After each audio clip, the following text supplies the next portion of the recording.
Mudhara, makasvika rini? Bhoyi here kusvika nekusataura. Munotaura kaamana toziya kuti makauya. Nyaya yacho bhoyi here. Sorry mafana wangu. Ndakangosvika kano panaita bhizi kane yandaita. Parisolo muchaonana hapana waibata. Bho Mudhara.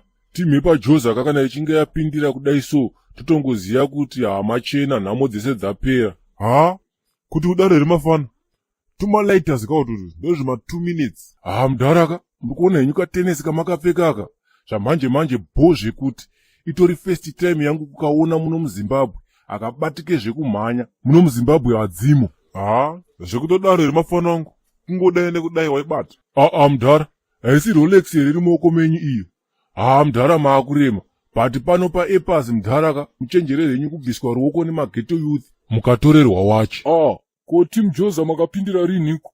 Amana bho here kungosvika muScott Z kana kumbotaurawo kuti muriko.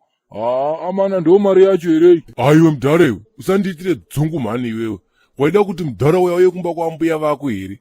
Kuti unotamba naye, ndiani asingaziye kuti Mudhara uyu ndewangu wechidhaka. Iye mfane, kwana wanzwa. Ndokwanisa kana kukutsemura mucheka, usandiitire dzungu. Uyu Mudhara uyu ndewangu, plus inzweka Mudhara. Ndine malatest kamukuru wangu. Ko malatest ape futi, uye ndei? Usanzwa wako Mudhara. Nyaya dzemufesika uyu ndedzekudhara-dhara. Anopa vanhu hake mastories akaexpire kare. Dai watongoteerera hako inini because ndine nyaya dzese dzekurira pano paTonas. Mudhara, zvenguva inei ndine nyaya dzese dzanetsa muraini muno. Yese latest yanetsa parocation ndinayo. Guys, kwakanakere. Koseke mose muita kutofaita kuti mundipe nyaya. Mudhara, asi hamusi kugeta here kuti kutoudza munhu anenge abva kudiaspora.com ndo business chete rasara pageto.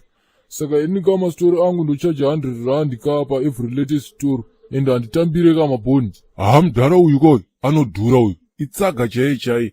Ini mastories angu ndotengesa $5 ari 2.